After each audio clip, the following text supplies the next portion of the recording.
আমার নাম পল। আমি এখানেই থাকি, পেশায় একজন ম্যানেজার। আমি আপনার কাছে 3টা প্রশ্ন করতে চাই। গত প্রায় 3 ঘন্টা ধরে অপেক্ষা করছি। 1 নম্বর হলো, মৃত্যু আসলে 2 প্রকার, একটা হলো শরীরের মৃত্যু আর অন্যটা আত্মার মৃত্যু। এক ভাই এখানে প্রশ্ন করেছিলেন, যদি আপনি ইসলাম ধর্ম ত্যাগ করেন তাহলে সেজন্য আপনাকে মৃত্যুদণ্ড দেয়া হবে। খ্রিস্টানদের বাইবেলে ঈশ্বর আমাদের বলেছেন, যদি আমাকে না চেনো আমিও তোমাকে চিনি না। আর আমার মতে এই সরল কথাটা আত্মার মৃত্যুর কথা বলছে। একজন মানুষ যখন স্বেচ্ছায় ঈশ্বরকে অবহেলা করল, শেষ বিচারের দিনে যখন সে ঈশ্বরের সামনে দাঁড়াবে, তখন ঈশ্বর তার উদ্দেশ্যে বলবেন, তুমি তো আমাকে চেনোনি, তাই আমিও তোমাকে চিনি না। আর এটাই হলো আত্মার মৃত্যু। এটা আসলে আমার নিজস্ব মত। একদিন আমি আর আমার স্ত্রী দুবাইয়ের রাস্তায় হাঁটছিলাম, তখন চোখে পড়ল ইসলামের উপর বেশ কিছু সিডি আর বই। আমি সিঙ্গাপুর থেকে এসেছি। আমি ব্রিটিশ নাগরিক, তবে সিঙ্গাপুরে ছিলাম 23 বছর ধরে। আমি কোলাকুলি করেছি অনেক মুসলিমের সাথে, হিন্দু আর বৌদ্ধদের সাথে। ব্রিটেন থেকে দূরে ছিলাম বলেই অনেক মানুষের সাথে পরিচিত হতে পেরেছি, যেটা ব্রিটেনে থাকলে হয়তো সম্ভব হতো না। আপনার আজকের লেকচারটা আমার খুবই ভালো লেগেছে, আর মনে হয়েছে এটা আরো আগে শুনলে অনেক ভালো হতো।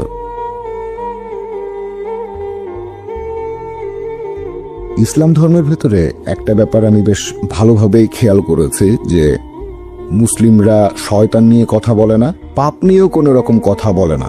আমি দ্বিধায় পড়েছিলাম, কারণ খ্রিস্টান ধর্মে ভালো আর মন্দের ভেতরে সবসময় একটা যুদ্ধ চলছে। বাইবেলের ওল্ড টেস্টামেন্ট, এই বইটাই আমি সবার আগে পড়েছি।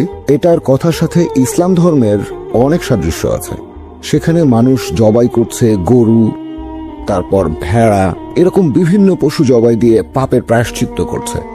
আমি যতটুকু বুঝি যে পাপ যত গুরুতর তত বেশি পশু জবাই দেয়া হচ্ছে। তারপর মন্দিরের সামনে বিশাল বড় একটা বেদিতে এই পশুগুলোকে আগুনে পোড়ানোর ব্যবস্থা করা হয়। এই নিয়মটা বন্ধ হলো কেন? ইসলাম ধর্ম যখন ওল্ড টেস্টামেন্ট থেকে অনেক কিছুই গ্রহণ করেছে, মানে আমি ওল্ড টেস্টামেন্ট সম্পর্কে যতটা জানি, ইব্রাহিমের একজন স্ত্রীর নাম ছিল সারা। আপনারা কিভাবে জানলেন? আপনারা জেনেছেন কারণ লিপিবদ্ধ করা হয়েছে। তাহলে কি আপনি এটা মানবেন যে নিউ টেস্টামেন্ট, সেখানে যেসব মানুষজন এর বইগুলো লিখেছেন তারা কি এখানে সত্যি কথা বলেছেন? আশা করছি আপনি আমার এই প্রশ্নগুলোর উত্তর দেবেন। তারা কি সত্যি কথা বলছেন, নাকি সেখানে সবকিছুই বানানো কথা? আর এছাড়াও এখনকার দিনে আমরা কেন সেই আগের মতো আমাদের পাপের প্রায়শ্চিত্ত করার জন্য পশু হত্যা করছি না? কারণ তাহলে আমরা ক্ষমা পেতে পারি। আমি শেষ যে পয়েন্টটা নিয়ে কথা বলবো, আমি নিজেও এটা জেনে খুব অবাক হয়েছিলাম। এটা জেনেছিলাম সিঙ্গাপুরে যিশুকে যখন ক্রুশবিদ্ধ করা হয়েছিল, তখন সেখানে বেশ কিছু ঐতিহাসিক বাস করতেন। তারা খ্রিস্টান ছিল না। তারা আসলে কোন ধর্মের ছিল সেই ব্যাপারে কোনো রেফারেন্সই নেই। তারা লিখেছিলেন যে যীশু খ্রিস্ট নামে একজন মানুষ ছিলেন, আমরা মানি তিনি ছিলেন, আর মুসলিম হিসেবে আপনারাও এটা মানেন যে তিনি ছিলেন, আর তাকে সে সময় ক্রুশবিদ্ধ করা হয়েছিল। এখন এটা বাইবেলে লিপিবদ্ধ করেছেন সেই সব মানুষজন যাদের ব্যাপারে আমি জিজ্ঞাসা করেছিলাম, যেমন মার্ক, ম্যাথিউ, লুক আর জন পৃথিবীতে ছিলেন। এখন এগুলো কি সবই বানানো গল্প? কারণ অন্যান্য আরো অনেক ঘটনা তো লেখা আছে।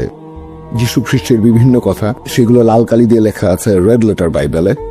আমরা কিভাবে বলতে পারি যে এই ব্যাপারটা ঘটেছে অথবা এই ব্যাপারটা ঘটেনি?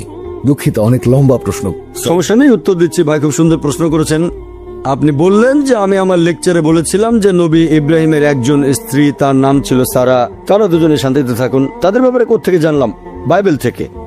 আপনি প্রশ্ন করলেন যে ইসলাম ধর্মের সাথে ওল্ড টেস্টামেন্টের অনেক সাদৃশ্য আছে। এখন নিউ টেস্টামেন্টের ব্যাপারে আমি বাছাই করছি কেন, লেখকদের বিশ্বাস করছি না কেন। ভাই, যে কোনো কিছু হোক, সেটা ওল্ড টেস্টামেন্টের অংশ বা নিউ টেস্টামেন্ট হোক, হিন্দু ধর্মগ্রন্থের অংশ বা অন্য যে কোনো ধর্মগ্রন্থ, আমি একজন মুসলিম হিসেবে যেটা মনে করি, এটা আমার মতামত, অন্যদের মতামতগুলো পরে বলছি। আমি একজন মুসলিম হিসেবে যেটা বলতে পারি, এই পবিত্র কোরআন হচ্ছে ফুরকান, যেটা দিয়ে সঠিক আর বেঠিকের পার্থক্য করা যায়। আমাদের প্রিয় নবী মুহাম্মদ সাল্লাল্লাহু আলাইহি ওয়াসাল্লাম বলেছেন, বল্লিগু আন্নি ওয়ালাউ আয়া, মাত্র একটা আয়াত জানলেও তা প্রচার করো। আর আহলে কিতাবীদের গ্রন্থ থেকে উদ্ধৃতি দিলেও কোনো সমস্যা নেই। এখন ইহুদি আর খ্রিস্টানদের ধর্মগ্রন্থ সম্পর্কে যদি কিছু বলতে হয়, এখানে 3টা নিয়ম মানতে হবে। নিয়ম নাম্বার 1, যদি সেটা কোরআনের সাথে মিলে যায় তাহলে আমরা কোনো আপত্তি ছাড়াই সেই অংশটাকে আল্লাহর বাণী বলে মেনে নেব, 1 নাম্বার। এরপর 2 নাম্বার, সেটা যদি কোরআনের বিরুদ্ধে যায় তাহলে বাতিল করে দেব। সেটা আল্লাহর বাণী হতে পারে না, সেটা যে লিখুক, পল, ম্যাথিউ, মার্ক, জন, যে লিখে থাকুক। 1 নম্বর নিয়ম, যদি সেটা কোরআনের সাথে মিলে যায়, কারণ এই কথাগুলো আল্লাহর বাণী বলে প্রমাণিত। যদি আমাদের মুসলিমদের কথা বলেন, বৈজ্ঞানিকভাবেও সঠিক। একজন লজিক্যাল মানুষ যদি বুঝতে পারে যে এটা আল্লাহ তাআলার বাণী, তারপর যদি তুলনা করে সেখানে প্রমাণিত জিনিসটার সাথে যদি কিছু মিলে যায়, এটাকে বলা যায় আমাদের স্কেল, দৈর্ঘ্য মাপার ফিতা। জানেন, যখন নিশ্চিত হলাম যে মাপটা সঠিক, তখন সেটাকে আমরা ব্যবহার করি আমাদের ফুরকান হিসেবে। তাহলে যে কথাগুলো আছে ওল্ড টেস্টামেন্ট, নিউ টেস্টামেন্টে, হিন্দু ধর্মগ্রন্থে, বৌদ্ধ ধর্মগ্রন্থে, যেটা কোরআনের সাথে মিলে যায় সেটাকে আল্লাহর বাণী বলে মেনে নিতে আমাদের কোনো আপত্তি নেই। যেটা পবিত্র কোরআনের বিরুদ্ধে যায়, সহিহ হাদিসের বিরুদ্ধে, সেটা বাতিল করে দেব, সত্যি হতে পারে না।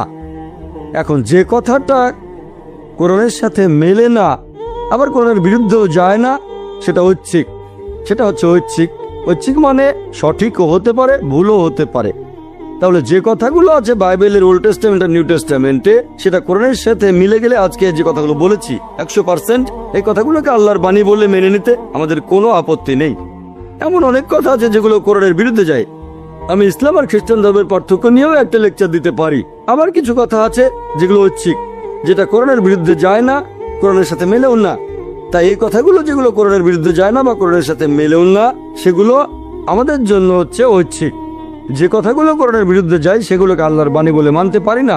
তাহলে নিউ টেস্টামেন্ট যারা লিখেছেন, যেটা পবিত্র কোরআনের শিক্ষার বিরুদ্ধে যায়, সেটাকে বাতিল করে দেব। যেটা মিলে যায় বলবো হতে পারে আল্লাহর বাণী। যেটা কোরআনের সাথে মেলে না, আবার বিরুদ্ধেও যায় না, সেটাকে বলবো ঐচ্ছিক। এখন একজন অমুসলিমের ব্যাপারে যদি বলতে হয়, আমরা যুক্তি ব্যবহার করব। ধরেন কোরআন পাশে সরিয়ে রাখলাম। বর্তমানে বিজ্ঞান আর প্রযুক্তি অনেক উন্নত হয়েছে। এখনকার যুগটা বিজ্ঞান প্রযুক্তির যুগ। এখন আপনি যদি বিজ্ঞান আর প্রযুক্তি দিয়ে বাইবেলকে পরীক্ষা করেন, তাহলে দেখবেন বাইবেলে কয়েকশো ভুল। বিশ্বজগৎ সৃষ্টি নিয়ে ভুল বলা হয়েছে। বাইবেল বলছে, একথা আগেও বলেছি, সর্বশক্তিমান ঈশ্বর জেনেসিস অধ্যায় 1 অনুচ্ছেদ 16 থেকে 19, তিনি দুটো মহাজাতি বানালেন। বড়টা মানে সূর্য দিনের বেলায় শাসন করবে, ছোটটা মানে চাঁদ রাজত্ব করবে রাতে। কিন্তু চাঁদের তো নিজস্ব কোনো আলো নেই, এটা বৈজ্ঞানিক ভুল, এই কথা ঠিক না। এরকম আর অনেক ভুল আছে, অনেক। শুধুমাত্র জেনেসিসের 1 নম্বর অধ্যায়ে আপনি অনেকগুলো ভুল খুঁজে পাবেন। সেখানে অঙ্কের ভুলও আছে, অনেক বৈজ্ঞানিক ভুল আছে, অশ্লীলতা রয়েছে। কোরআন পাশে সরিয়ে রাখেন।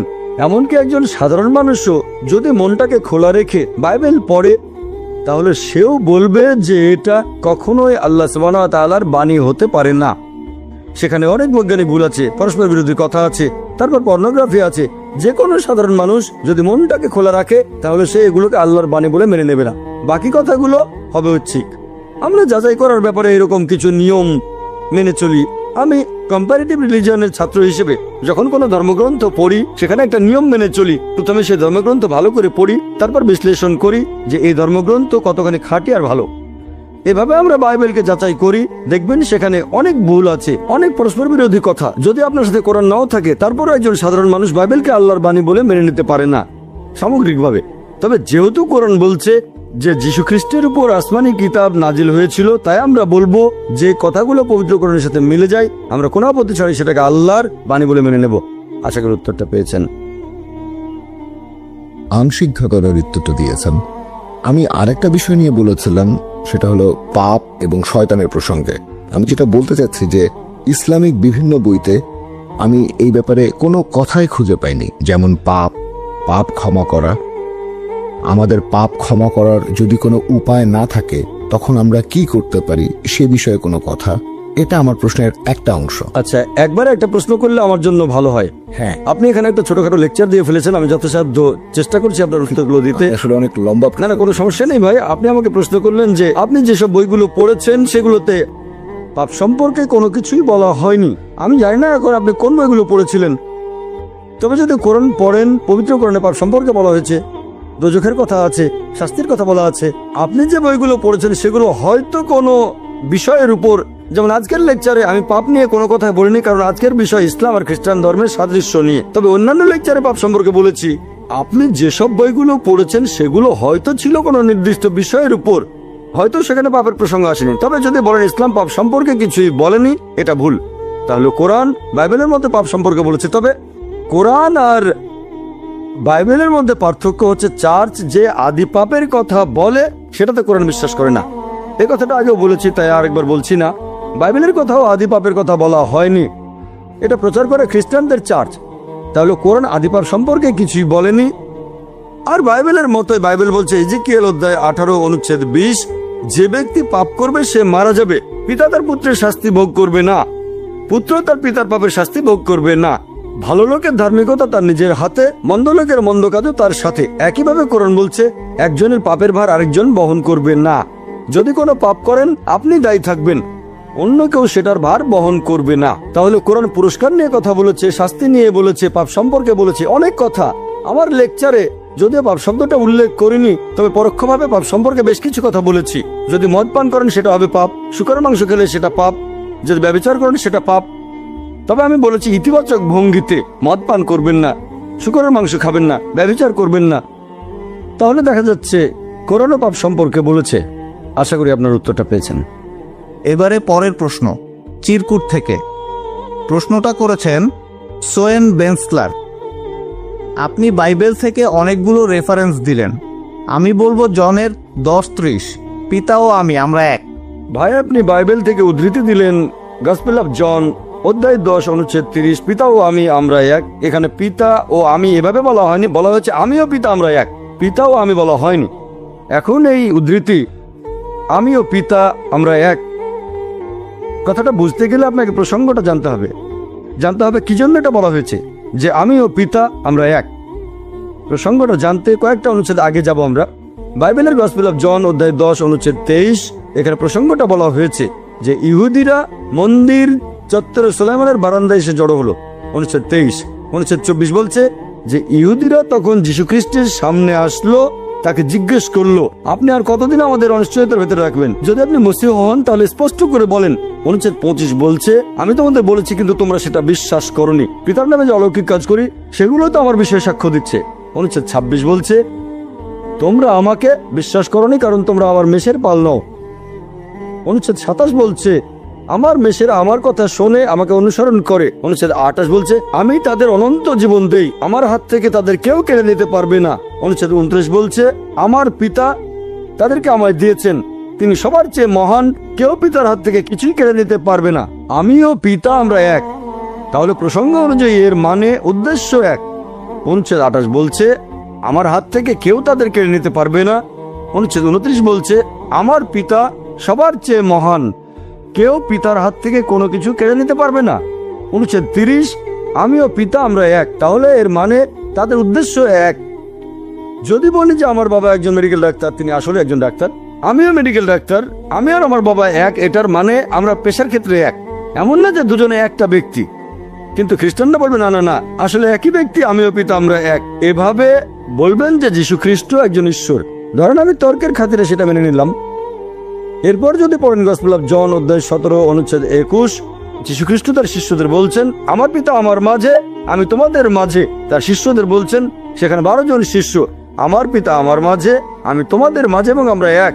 একই রকম কথা বলা হয়েছে। তাহলে কি বলবেন এখন 14 জন ঈশ্বর? পিতা আছেন যিশুর মাঝে, যীশু খ্রিস্ট রয়েছেন তার শিষ্যদের মাঝে, তাহলে 14 জন ঈশ্বর। আপনাদের নতুন শব্দ লাগবে, ট্রিনিটি বাদ দিয়ে 14 জন ঈশ্বরের একটা নাম দিতে হবে। এখানেও যীশু খ্রিস্ট আগের মতো করেই বলেছেন, আর এক মানে উদ্দেশ্যটা এক।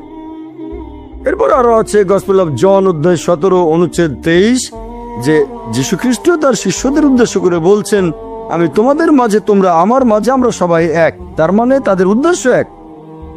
এরপরে যদি আরো কিছু পড়েন গসপেল অফ জন অধ্যায় 10 অনুচ্ছেদ 31, যে ইহুদিরা পাথর তুলে নিয়ে যীশু খ্রিস্টকে সেটা মারতে গেল। অনুচ্ছেদ 32 যিশু তখন তাদের উদ্দেশ্যে বললেন আমি তো অনেক ভালো কাজ করেছি, তার মধ্যে কোন ভালো কাজের জন্য আমাকে মারতে চাইছো? অনুচ্ছেদ 33 সবকিছু বলছে আমার মেমোরি থেকে। খ্রিস্টান ভাই বোনদের কাছে বাইবেল থাকলে চেক করতে পারেন, আমি সবগুলো রেফারেন্স দিয়েছি। গসপেল অফ জন অধ্যায় 10 অনুচ্ছেদ 33 বলছে যে আমরা আপনার ভালো কাজের জন্য পাথর মারবো না, আপনি মানুষ হয়ে নিজেকে ঈশ্বর বলে ধর্মের অবমাননা করেছেন। অনুচ্ছেদ 34 বলছে, আসসালামু আলাইকুম। আমার প্রশ্নটা আগের এক মহিলার প্রশ্নের কথার প্রসঙ্গ ধরে, যিনি বলেছিলেন যে ধর্মের মধ্যে ভালো জিনিসগুলো দৃষ্টান্ত হিসেবে তুলে ধরতে হবে। এখন আমি বিশ্বাস করি যে ইসলাম হচ্ছে বড় একটা চেইনের ছোট একটা অংশ। এখানে প্রথমে আমাদেরকে দেখতে হবে ইহুদি ধর্ম, খ্রিস্টান ধর্ম, তারপর ইসলাম। একজন সত্যিকারের মুসলিম হতে গেলে আপনাকে প্রথমে বিশ্বাস করতে হবে ইহুদি আর খ্রিস্টান ধর্ম।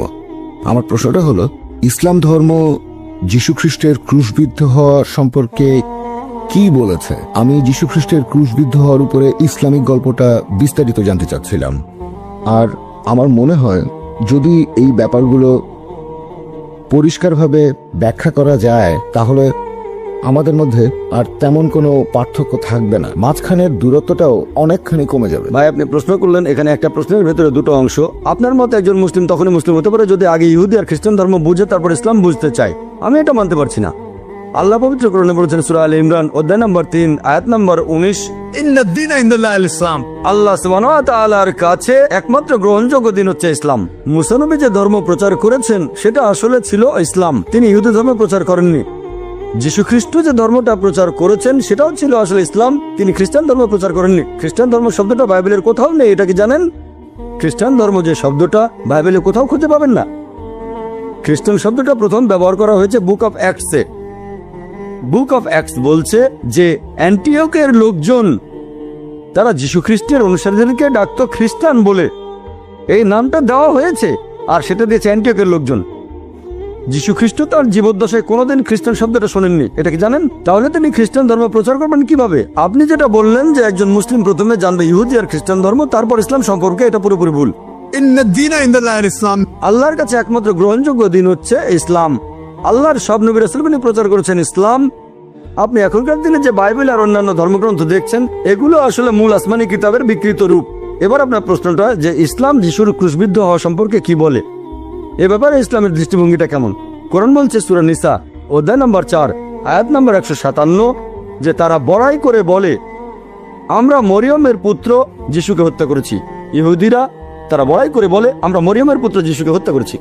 وما قتلوه وما صلبوه তারা তাকে হত্যা করেনি, তাকে ক্রুশবিদ্ধ করেনি, ولكن شبه لهم কিন্তু তাদের এরকম বিভ্রম হয়েছিল। যারা তার সম্পর্কে মতভেদ করেছিল তারা সংশয়যুক্ত ছিল, إلا اتباع الظن অনুমান ছাড়া তাদের কোনো জ্ঞানই ছিল না। وما قتلوه يقينا।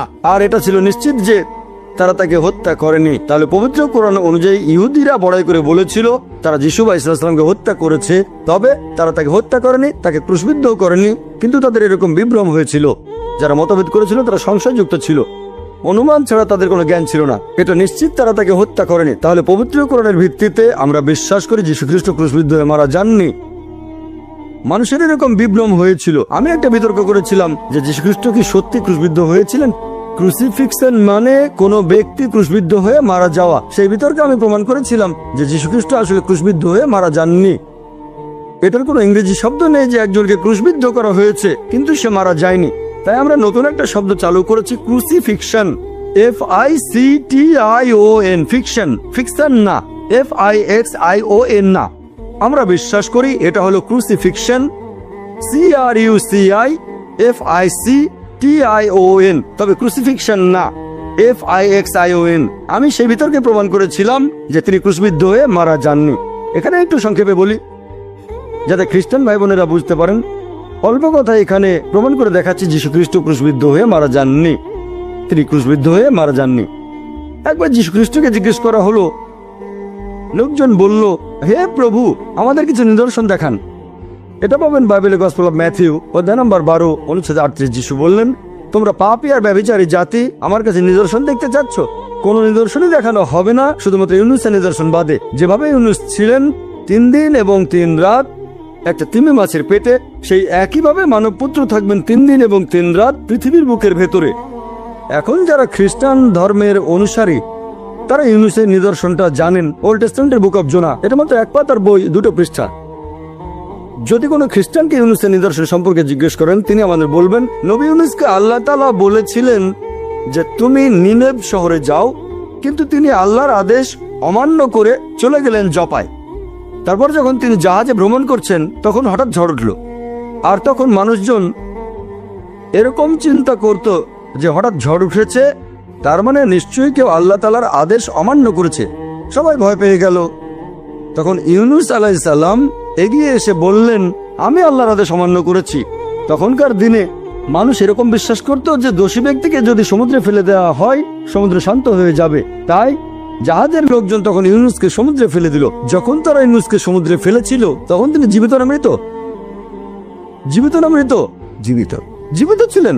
তারপর যখন তিনি সমুদ্রের পানিতে, সাধারণত ঝড়ের মধ্যে এরকম উত্তাল সমুদ্রে একজন মানুষ পড়লেই মারা যাবে, কিন্তু ইউনূস মারা গেলেন না, তিনি শান্তিতে থাকুন, বেঁচে থাকলেন।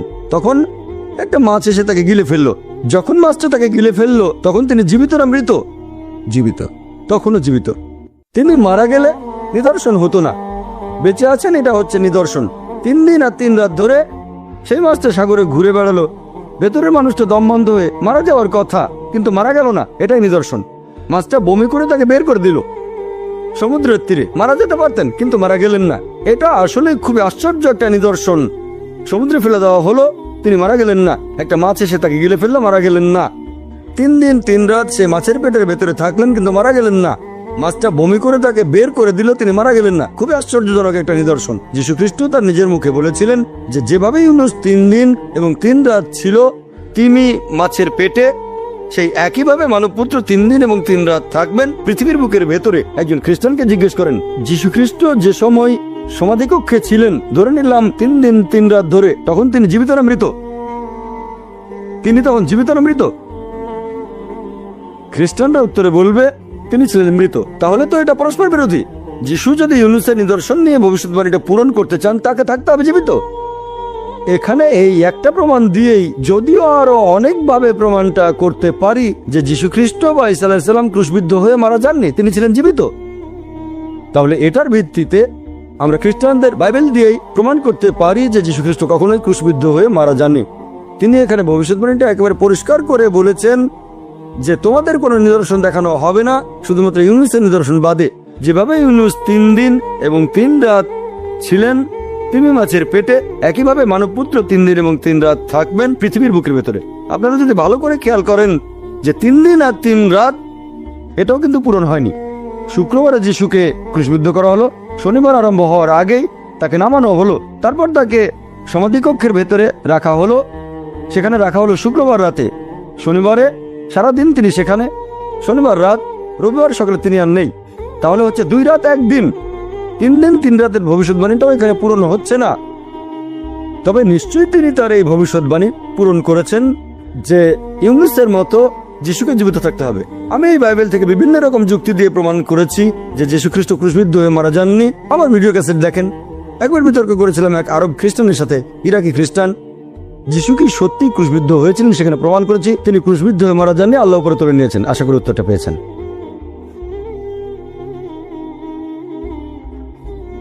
এবারে পরের প্রশ্ন করছেন একজন অমুসলিম ভাই সামনের মাইক থেকে। প্রথমেই আপনাকে ধন্যবাদ জানাচ্ছি আমাদের প্রশ্নগুলোর উত্তর দেওয়ার জন্য, এতে সবার উপকার হচ্ছে। আপনার কাছে আমার প্রশ্নটা হলো, মুহাম্মদ সাল্লাল্লাহু আলাইহি সাল্লামের উপর প্রথম যে একটা নাজিল হয়েছিল যে ইকরা বিসমি রাব্বিকাল্লাযী, পড়ো তোমার প্রভুর নামে যিনি সৃষ্টি করেছেন। আমার প্রশ্নটা হলো, যদি ফেরেশতা জিবরাইল সে সময় নবী মুহাম্মদ সাল্লাল্লাহু আলাইহি সাল্লামকে বলতেন যে পড়ো তোমার প্রভুর নামে, এখন ব্যাপারটা এরকম হতে পারে যে জিবরাইল প্রথমে সেটা নিজে বলেছেন, তারপর নবী মুহাম্মদ সাল্লাল্লাহু আলাইহি সাল্লামকে বলেছেন যে সেটা আবার পড়তে। নবী মুহাম্মদ সাল্লাল্লাহু আলাইহি সাল্লামের উত্তরটা ছিল যে আমি তো পড়তে জানি না।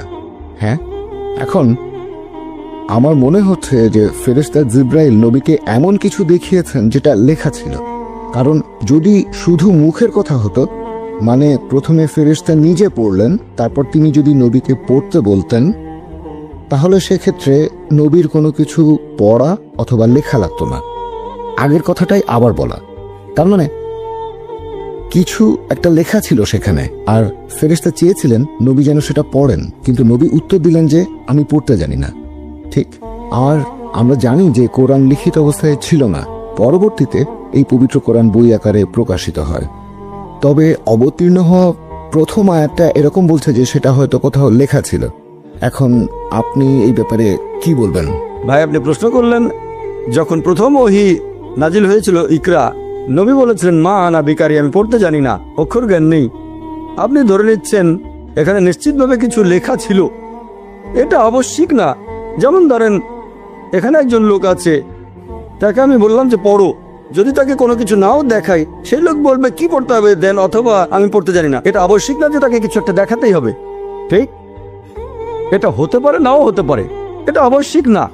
কাউকে কিছু করতে বলে ব্যাপারটা এমন না যে কিছু একটা দেখাতেই হবে। এভাবে বলবো না যে পড়তে পারো না কেন, এটা আবশ্যিক না যে কিছু একটা দেখাতেই হবে। যে মানুষটার অক্ষর জ্ঞান নেই সে নিজে থেকেই বলতে পারে যে আমি পড়তে পারি না। এটা আবশ্যিক না যে সে বলবে দেখাও কি পড়তে হবে, অথবা এই জিনিস না এটা পড়তে পারবো না। আমি যদি পড়তেই না জানি তাহলে তো জিনিসটা দেখে আমার লাভ কি হবে?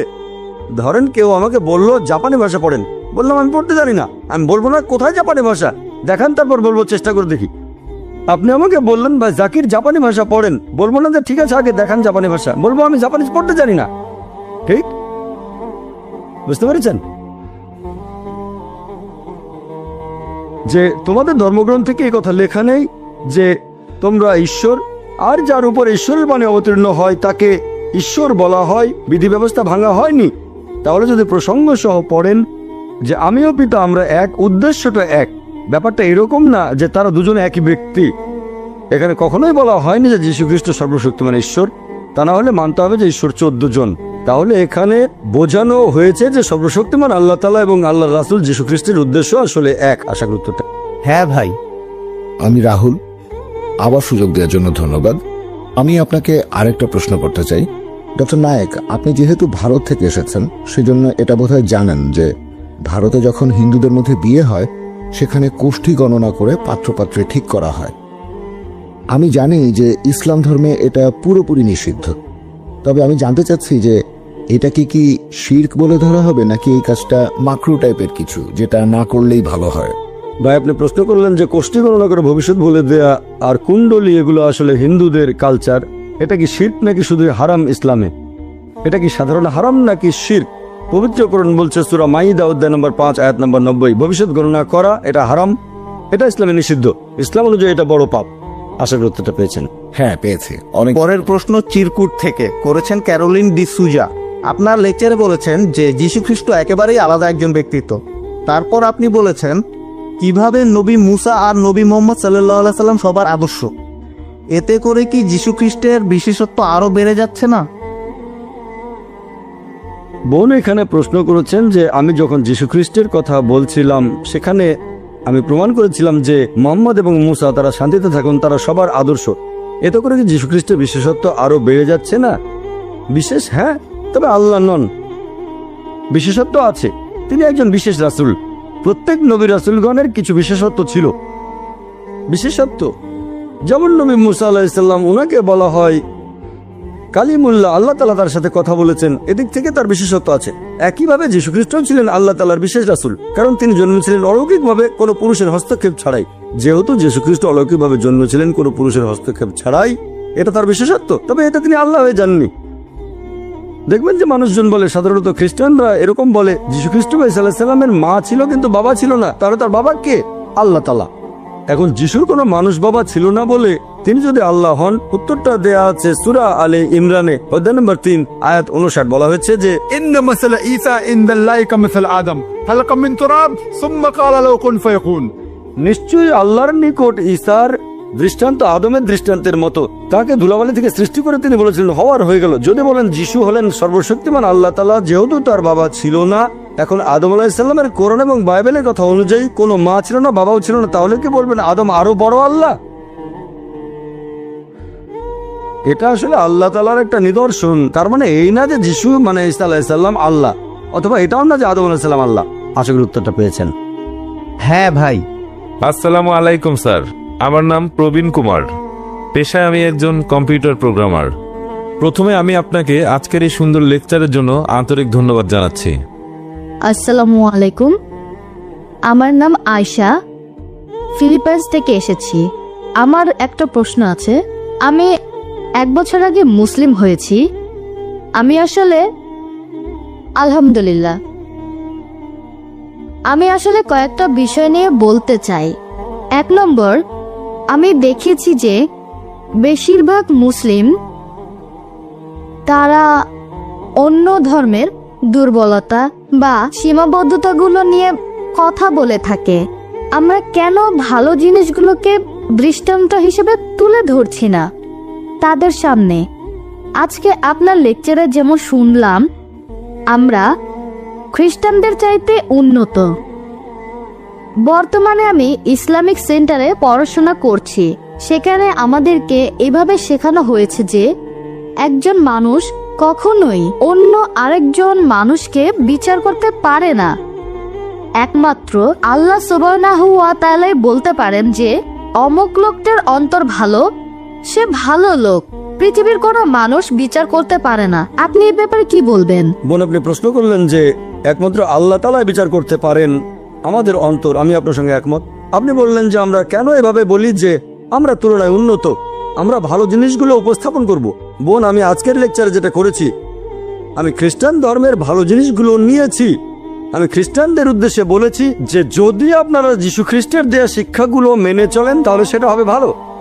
আমি তাদের উপরে তুলেছি, তাদেরকে ছোট করতে চাচ্ছি না। আপনি আমার কথাগুলো বুঝতে পারেননি। আমি আসলে বোঝাতে চেয়েছি, যখন এই কথাটা বলেছিলাম যে খ্রিস্টান বলতে যদি তাদের বোঝায় যারা যীশু খ্রিস্টের শিক্ষাগুলো ভালোভাবে মেনে চলে, তাহলে আমরা মুসলিমরা খ্রিস্টানদের চেয়ে আরো বেশি খ্রিস্টান। কোরআনের আয়াত মেনে আমি বলার চেষ্টা করেছি, تعالوا إلى كلمة سواء بيننا وبينكم.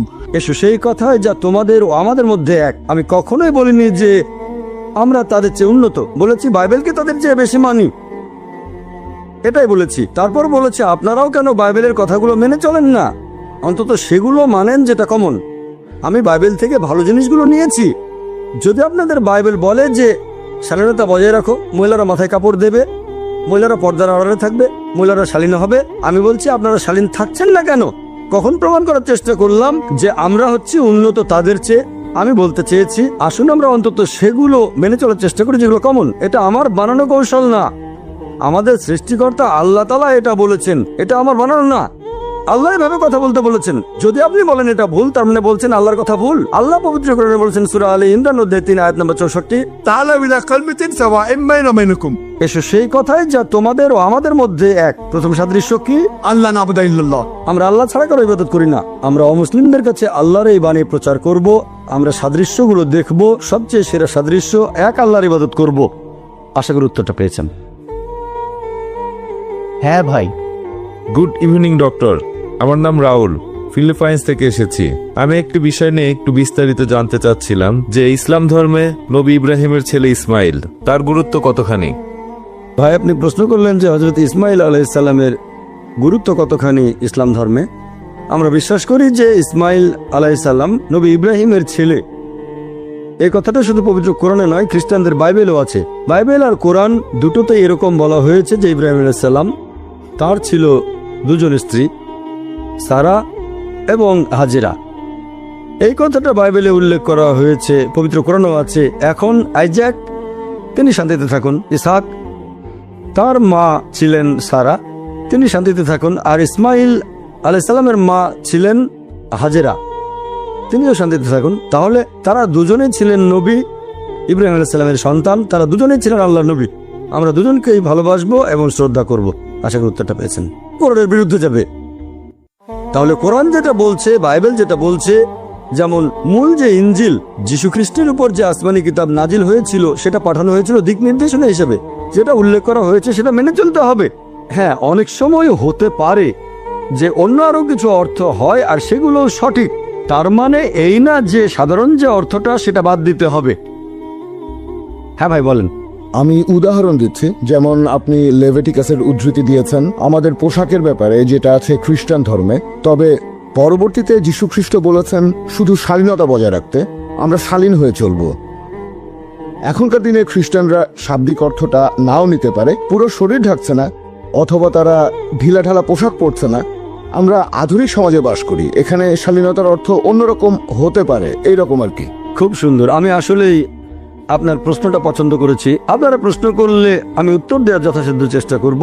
ভাই একটা উদাহরণ দিলেন যে আমি লেভিটিকাস থেকে বলেছি, আসলে লেভিটিকাসের উদ্ধৃতি না, বলেছিলাম ডিউটেরোনমি অধ্যায় 22 অনুচ্ছেদ 5, যেখানে স্বাধীনতা সম্পর্কে বলা হয়েছে 1 তিমথি অধ্যায় 2 অনুচ্ছেদ 9, তারপর 1 করিন্থিয়ান্স অধ্যায় 11 অনুচ্ছেদ 5 থেকে 7 স্বাধীনতা। এখন আপনি আমাকে বলছেন বাইবেলে যীশুখ্রিস্ট যখন বলছেন স্বাধীনতা বজায় রাখতে হবে, এখানে শাব্দিকভাবে হলেও তিনি পোশাকের কথা বলেননি, বলেছেন সমাজের স্বাধীনতার কথা। এটা হচ্ছে আপনার ব্যাখ্যা বাইবেল সম্পর্কে। আসুন দেখি যীশুখ্রিস্ট নিজের মুখে কি বলেছেন। যীশুখ্রিস্ট তার নিজের মুখে বলেছেন, গসপেল অফ ম্যাথিউ অধ্যায় নম্বর 5 অনুচ্ছেদ 17 থেকে 20, এটা ভেবো না যে আমি নবীগণের বিধি ব্যবস্থা ধ্বংস করতে এসেছি। আমি ধ্বংস করতে আসিনি, বরং পূরণ করতে এসেছি। আকাশমণ্ডল ও পৃথিবী লোপ না হওয়া পর্যন্ত এই বিধি ব্যবস্থার বিন্দু বিসর্গ লোপ হবে না, সবই পূরণ হবে। কেউ যদি এসব আদেশের মধ্যে সামান্য আদেশ অমান্য করে আর অন্যকে তা করতে শেখায়, তাহলে সে স্বর্গরাজ্যে তুচ্ছ বলে গণ্য হবে। আর যারা এই বিধি ব্যবস্থা পালন করে আর অন্যকে তা করতে শেখায়, তারা স্বর্গরাজ্যে মহান বলে গণ্য হবে। যদি তোমাদের ন্যায়নিষ্ঠতা শিক্ষক আর ফরিসীদের ন্যায়নিষ্ঠতা থেকে বেশি না হয়, তাহলে তোমরা স্বর্গরাজ্যে প্রবেশ করতে পারবে না। এখানে আমি কিং জেমস ভার্সনের অনুবাদটা পড়ে শোনালাম, মেমোরি থেকে বললাম। এটা কিং জেমস ভার্সনের বাংলা অনুবাদ, গসপেল অফ ম্যাথিউ অধ্যায় নম্বর 5 অনুচ্ছেদ হচ্ছে 17 থেকে 20। তাহলে যীশুখ্রিস্ট বলেছেন, যদি এই বিধি ব্যবস্থা সামান্য আইন অমান্য করেন, যেটা আছে ওল্ড টেস্টামেন্টে, আপনি তাহলে স্বর্গরাজ্যে ঢুকতে পারবেন না। এখন ওল্ড টেস্টামেন্টে বলা হয়েছে মহিলারা এমন কোনো পোশাক পরবে না যেটা পুরুষেরা পরে, আর পুরুষেরা এমন কোনো পোশাক পরবে না যেটা মহিলারা পরে থাকে। আর আপনি আমাকে বললেন যে ভাই জাকির, এটা আসলে শাব্দিক অর্থ। এখন সমাজ বদলে গেছে, আর যীশুখ্রিস্ট বলেছেন তিনি শান্তিতে থাকুন। যদি বিধি ব্যবস্থার সামান্য আইন অমান্য করেন, তাহলে বেঁচতে যেতে পারবেন না। এখন আপনি কি বলবেন যীশুখ্রিস্ট আমাদের ভুল পথে পরিচালিত করার জন্য এসেছেন? মোটেই না। তিনি পরিষ্কার বলেছেন, আকাশমণ্ডল ও পৃথিবী লোপ না হওয়া পর্যন্ত এই বিধি ব্যবস্থার বিন্দু বিসর্গ লোপ হবে না, সবই পূরণ হবে। এটা আসলে পরে প্রচার করেছে পল, সেন্ট পল, যিনি নিজেই নিজেকে যীশুখ্রিস্টের শিষ্য বলে দাবি করেন। তিনিই বলেছেন, দেখো বিধি ব্যবস্থাকে ক্রুশবিদ্ধ করা হয়েছে। এটা পলের শিক্ষা। যীশুখ্রিস্ট কখনো এরকম শিক্ষা দেননি। কাকে বিশ্বাস করবেন? যীশুখ্রিস্টকে বিশ্বাস করবেন নাকি সেন্ট পলকে? তারপর যীশুখ্রিস্ট আরো বলেছেন, যদি তোমাদের ন্যায়নিষ্ঠতা শিক্ষক আর ফরিসীদের ন্যায়নিষ্ঠতার চেয়ে বেশি না হয়, যদি ইহুদিদের চেয়ে উন্নত না হও, স্বর্গরাজ্যে প্রবেশ করতে পারবে না। তার মানে বাইবেলের ওল্ড টেস্টামেন্টে যেসব কথা বলা হয়েছে, শুকরের মাংস খাবে না, স্বাধীনতা বজায় রাখবেন, সবকিছু মানতে হবে। এজন্য আপনি দেখবেন যে চার্চে যারা নান সিস্টার, তাদের পোশাক মুসলিম মহিলাদের মতো। আপনি কি মা মেরির কোনো ফটোগ্রাফ দেখেছেন? তার পুরো শরীর ঢাকা, মাথায় কাপড়, কবজি পর্যন্ত ঢাকা, পায়ের গোড়ালি পর্যন্ত। আমি জানি না ভবিষ্যতে কি হবে, আল্লাহ জানেন। মা আমেরিকা হয়তো স্কার্ট পড়তে হতে পারে, আপনাদের ভাষায় এটাই উন্নতি।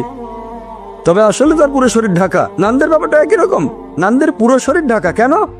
আর ইসলাম ধর্মে মুসলিম মহিলারা নানদের মতোই। প্রত্যেক মুসলিম মহিলা ধার্মিকতার কথা যদি বলেন, সে হবে ধার্মিক আর শালীন। এখানে আমি বলবো, খ্রিস্টান বলতে যদি তাদের বোঝানো হয় যারা যীশু খ্রিস্টের শিক্ষাগুলো মেনে চলে, তাহলে আমরা মুসলিমরা খ্রিস্টানদের চেয়ে আরো বেশি খ্রিস্টান। হ্যাঁ ভাই, আমি বলতে চাচ্ছি যে বর্তমানের এই আধুনিক সমাজ ব্যবস্থায় আমরা আধুনিকভাবে সবকিছুর ব্যাখ্যা করব। আমরা সব ক্ষেত্রে শাব্দিক অর্থটা হয়তো ধরবো না। আপনি যেভাবে ধর্মগ্রন্থের উদ্ধৃতি দিলেন সেভাবে ধরবো না। আমরা বোঝার চেষ্টা করব যে যীশুখ্রিস্ট তিনি এই কথাগুলো দিয়ে আসলে কি বোঝাতে চেয়েছিলেন। আমরা ওল্ড টেস্টামেন্টের কথাগুলো মেনে চলবো, তবে হয়তো শাব্দিক অর্থ না, বোঝার চেষ্টা করব তিনি কি বুঝিয়েছেন এই পোশাকের কথা বলে। যিশু বলেছেন এগুলো না থাকলে স্বর্গে যেতে পারবে না। এখন আধুনিক একজন মানুষ, সে হয়তো এই কথাটাকে অন্যভাবে ব্যাখ্যা করতে পারে, অন্যভাবে দেখতে পারে। ভাই, আপনার কথাটা যদি মেনে নেই যে প্রত্যেক যুগে নতুন ব্যাখ্যা দেয়া হবে, তাহলে এই বাইবেলের প্রয়োজনটা কি? কোরআনের প্রয়োজন কি? যদি আপনি বারবার যুগের সাথে তাল মিলিয়ে ব্যাখ্যা করতে থাকেন আর আধুনিক সমাজের দৃষ্টিভঙ্গি যদি বাইবেলের ভেতরে ঢোকাতে চান, তাহলে বাইবেলের প্রয়োজনটা কি? বাইবেল তাহলে দরকার হবে কেন? কেন প্রয়োজন হবে বাইবেল? আপনি এভাবে বলতে পারেন যে বিজ্ঞান আর প্রযুক্তি আরো উন্নত হলে আপনি বাইবেল আরো ভালোভাবে বুঝতে পারবেন, কোরআন ভালোভাবে বুঝতে পারবেন, তাহলে আমার কোনো আপত্তি নেই। কিন্তু যদি বলেন আধুনিক সমাজ ব্যবস্থার উপর ভিত্তি করে আমরা নতুন ব্যাখ্যা করব, কোরআন আর বাইবেলের এটার কোনো মানেই হয় না। আল্লাহ আমাদের সৃষ্টিকর্তা, তিনি জানেন কোনটা আমাদের জন্য ভালো। আপনি বলতে চাচ্ছেন আল্লাহকে এটা জানেন না, আল্লাহকে ছোট করে দেখছেন। এটার মানে আপনি বলতে চাচ্ছেন যে আল্লাহ জানেন না সমাজ ব্যবস্থায় পরিবর্তন আসে। যদি পবিত্র কোরআন পড়ে দেখেন, যদিও এটা নাজিল হয়েছে 1400 বছর আগে, তারপরেও কোরআনের এমন একটা কথা আপনি দেখাতে পারবেন না যেটা প্রতিষ্ঠিত কোনো বৈজ্ঞানিক তথ্যের বিরুদ্ধে যায়। এটা জানেন? বিজ্ঞান দিনে দিনে যতই উন্নত হোক, জ্ঞান বিজ্ঞানের মানুষ যতই উন্নত হোক, তারপরে কোরআনের একটা কথাও ভুল প্রমাণ করতে পারবে না। হয়তো চিন্তা ভাবনা করার জন্য একটা নতুন ধারা পাবো। যদি বিজ্ঞান উন্নত হয় তাহলে আমরা হয়তো কোরআনের কিছু কথা আরো ভালো করে বুঝতে পারবো। এখনো বিজ্ঞানে আমাদের জানাটা খুবই সীমিত, সেজন্য কোরআনের বেশ কিছু আয়াত এখনো হয়তো আমরা বুঝতে পারি না। তার মানে এই না যে আধুনিক সমাজ ব্যবস্থার সাথে তাল মিলিয়ে সেই কথাটার একটা ব্যাখ্যা দিয়ে দেবেন।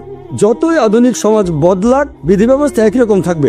মহিলারা হিজাব পালন করবে, পুরুষরা দৃষ্টি সংযত রাখবে। কানাডার মতো ঘটনা ঘটবে না, সেখানে এখন পুরুষ পুরুষকে বিয়ে করে। ইসলাম ধর্ম সবসময় সংখ্যাগরিষ্ঠতায় বিশ্বাস করে না, বিশ্বাস করে সত্যকে। সত্য জিতবে, বিজয়ী হবে। আর যীশু খ্রিস্ট নিজের মুখেই বলেছেন, সত্যকে খোঁজো, সত্য তোমাকে মুক্তি দেবে। আমরা এমন গণতন্ত্রে বিশ্বাস করি না। হয়তো আজকে বললেন ঠিক আছে সমকামীরা বিয়ে করতে পারবে, তারপর স্বাধীনতা বদলে গেছে, মহিলারা কম কাপড় পরবে। এগুলো হচ্ছে মানুষের বানানো আইন।